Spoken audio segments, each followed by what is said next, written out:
رب المشرقين ورب المغربين فبأي آلاء ربكما تكذبان. سارے زمانے، سارے مہینے، سارے دن سب اللہ تعالیٰ کے بنائے ہوئے ہیں. رمضان میں بھی سورج طلوع ہوتا ہے اور غروب ہوتا ہے، اور رمضان کے بعد اور اس سے پہلے بھی طلوع غروب ہوتا ہے. دن کی نوعیت میں اس کی ماہیت میں کوئی فرق نہیں ہوتا، وہی دن ہے. لیکن جب اللہ تبارک و تعالیٰ کسی زمانے کو اپنی طرف نسبت عطا فرما دیتا ہے، یہ ہمارا مہینہ ہے، یہ ہمارا دن ہے، تو اس کے معنی کیا ہے کہ اس دن میں اللہ جل جلالہ کی خاص رحمت بندوں کی طرف متوجہ ہوتی ہے. اور دنوں میں بھی نیکیوں کا ثواب ہوتا ہے اور گناہوں کا گناہ ہوتا ہے. لیکن جو ایام اللہ تبارک و تعالیٰ نے اپنے فضل و کرم سے مقدس قرار دے دیے ہیں، جن میں رمضان سر فہرست ہے، تو ان دنوں میں اللہ تعالیٰ کی رحمت کی گھٹائیں جھوم جھوم کر برستی ہیں، اور معمولی معمولی عمل کے اوپر بڑا اجر و ثواب عطا فرمایا جاتا ہے. اب یہ بتاؤ کہ ایک فرض نماز، حدیث میں فرمایا گیا کہ اگر کوئی شخص ایک فریضہ ادا کرے تو 70 گنا ثواب زیادہ ملتا ہے. ایک رکعت پڑھی تو مانا یہ کہ 70 رکعتوں کے برابر ثواب ملا. 1 روپیہ اللہ تعالیٰ کی راہ میں خرچ کیا تو 70 کے برابر ثواب ملا. اللہ تعالیٰ اپنی رحمت کے دروازے کھول دیتے ہیں، اپنے فضل و کرم کی بارشیں برساتے ہیں. یہ کس لیے؟ یہ اس لیے کہ ہم جیسے نادان جو سال کے 11 مہینے میں اپنی دنیاوی مصروفیات میں اتنے مگن رہتے ہیں کہ آخرت کی طرف توجہ ہماری کمزور پڑ جاتی ہے. اللہ تبارک و تعالیٰ نے چونکہ دیکھو انسان کو پیدا تو کیا تھا عبادت کے لیے، ما خلقت الجن والانس الا لیعبدون، میں نے جنات اور انسانوں کو صرف اور صرف اپنی عبادت کے لیے پیدا کیا. پیدا تو اس کام کے لیے کیا تھا، لیکن ساتھ میں اجازت بھی دیتی، چلو تجارت کر لو، چلو ملازمت کر لو، چلو کھانے کمانے کا بندوبست کر لو، چلو روزگار تلاش کر لو، چلو بیوی بچوں کے ساتھ خوش طبعی کر لو. یہ سب کام اللہ تعالیٰ نے جائز قرار دے دیا. اب کیا ہوا کہ جب ہم ان کاموں میں لگے تو ان کاموں نے ہمیں اپنی طرف کھینچ لیا. اب دن رات جو دماغ پر دھن سوار ہے وہ اسی دنیاوی کاموں کی ہے. میری تجارت کس طرح بڑھ جائے، میرے پاس پیسے کس طرح زیادہ آ جائیں، میں کس طرح لوگوں کے اندر شہرت حاصل کر لوں، میں کس طرح کوئی منصب اقتدار کا حاصل کر لوں، میں روپے پیسے کس طرح اپنے بڑھا لوں. دن رات اسی فکر میں انسان سرگرداں ہے. نماز بھی پڑھ لی، چلو الحمدللہ اللہ کا شکر ہے پڑھ لی، لیکن نماز میں بھی دماغ میں وہی خیالات چکر لگا رہے ہیں، جس میں جن مشغلوں میں ہم مصروف ہیں انہی کے خیالات بھی آ رہے ہیں. صبح عقد نماز چوں بندم چه خورد بامداد فرزندم. وہ شاعر نے کہا کہ جب صبح کو میں نماز پڑھنے کے لیے کھڑا ہوا، نیت باندھی، تو دماغ میں خیال یہ آ رہا ہے کہ صبح کو میرا بیٹا کیا کھائے گا اور اپنے بیوی بچوں کو کیا کھلاؤں گا، وہی خیالات آ رہے ہیں. تو نتیجہ کیا ہوا کہ ان دنیاوی مصروفیات نے غالب آ کر اللہ تبارک و تعالیٰ کے ساتھ تعلق کو کمزور کر دیا. چاہیے تو یہ تھا کہ آدمی کا دل و دماغ اس طرف متوجہ ہو، ہر وقت رہے کہ اللہ تعالیٰ کے ساتھ میرا تعلق کس طرح مضبوط ہو، اللہ تعالیٰ مجھ سے کس طرح راضی ہو، اس طرف متوجہ ہونا چاہیے تھا. لیکن ہم نے ان مباحات کے دائرے میں پھنس کر اس حقیقت کو پیچھے بلا دیا. الہاکم التکاثر، یہ زیادہ سے زیادہ بٹورنے کی خواہش نے تمہیں اللہ کے بندوں غافل کر رکھا ہے. کہیں سے؟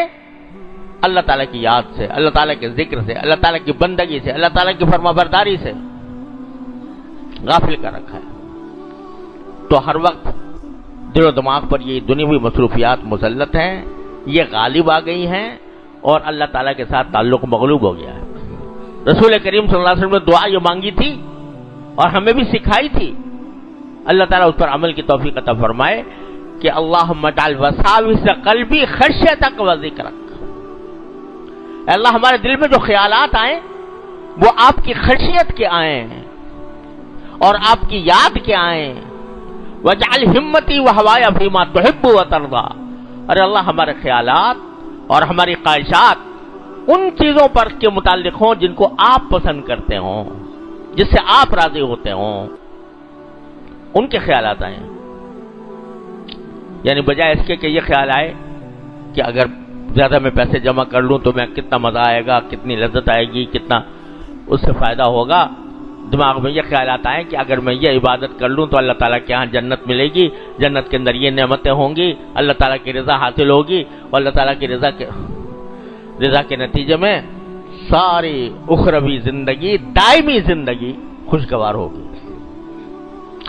اللہم اجعل وساوس قلبی خشیتک و ذکرک وجعل ہمتی وہوایا فیما تحب وترضی. میرے خیالات اور میری خواہشیں ان چیزوں کی طرف متوجہ فرما دیجئے کہ جس سے آپ خوش ہوں اور جو جن سے آپ کو محبت ہے. ما تحب وترضی ہونا تو یہ چاہیے تھا نا. لیکن ہوا کیا؟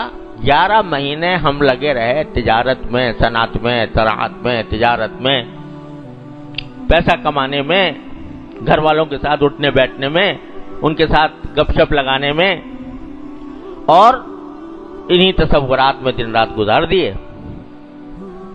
اور اس کا نتیجہ یہ کہ عبادت بے شک کر لی، مسجد میں بھی آ گئے، نماز بھی پڑھ لی، لیکن دل کہیں اور دماغ کہیں.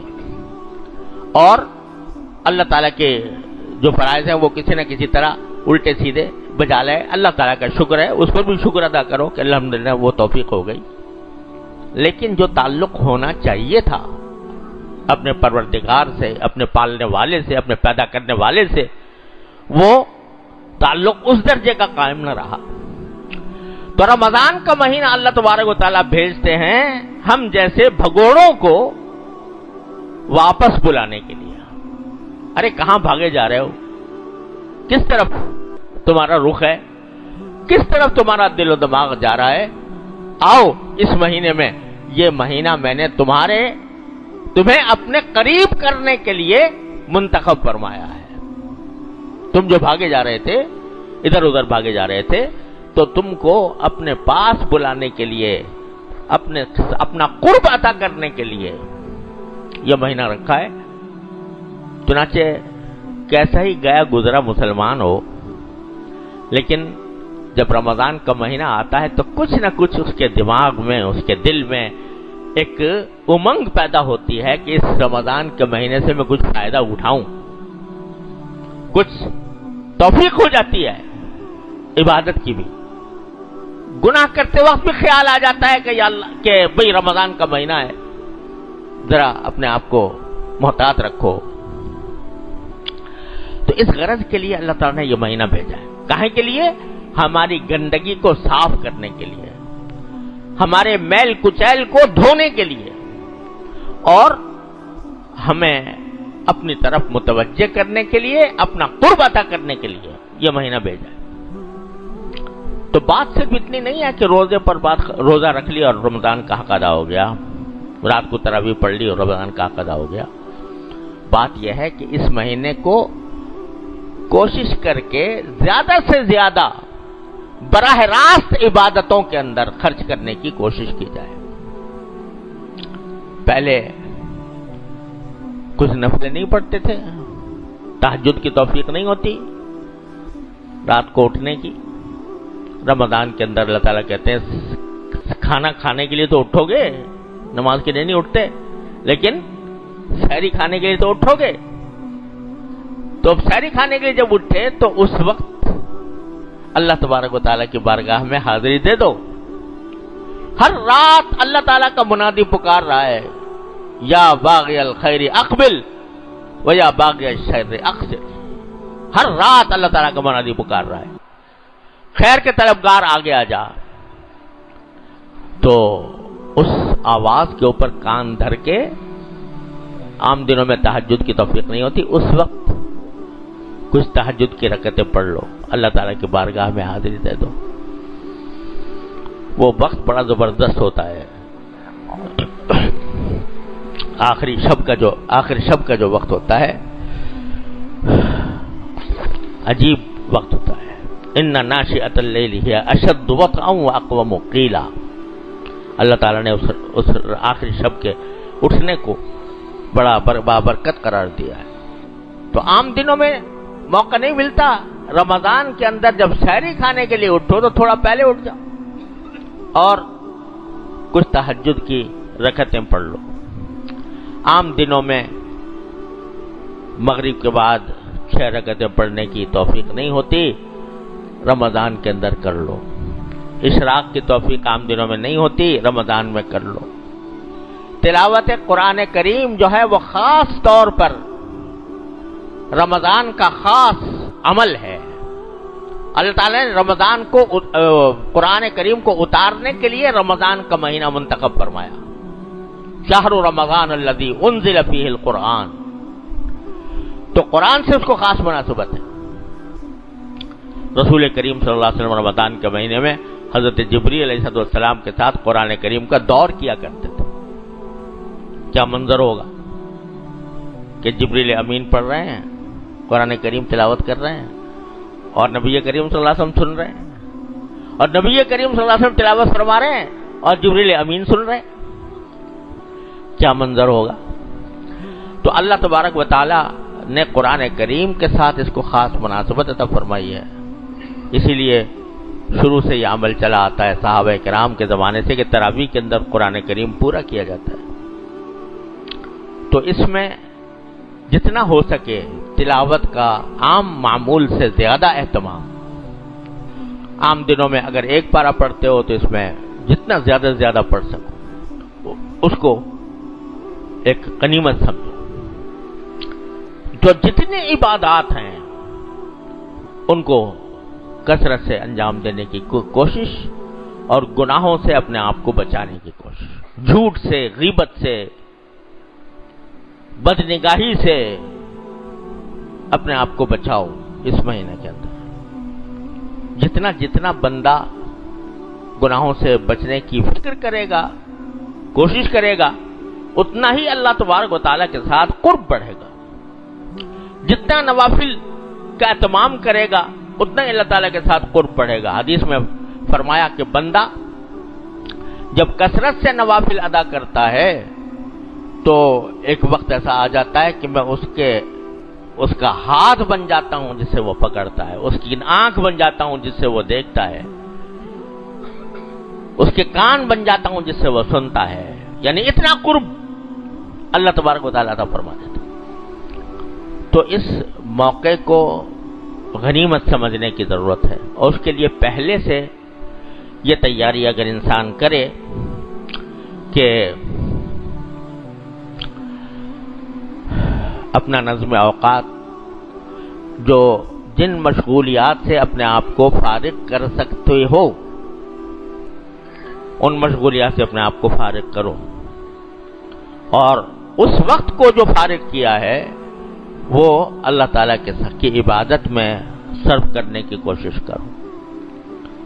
اس رمضان کا ایک لمحہ قیمتی ہے، اس کی قدر پہچان کر اس کو کسی نہ کسی عبادت میں صرف کیا۔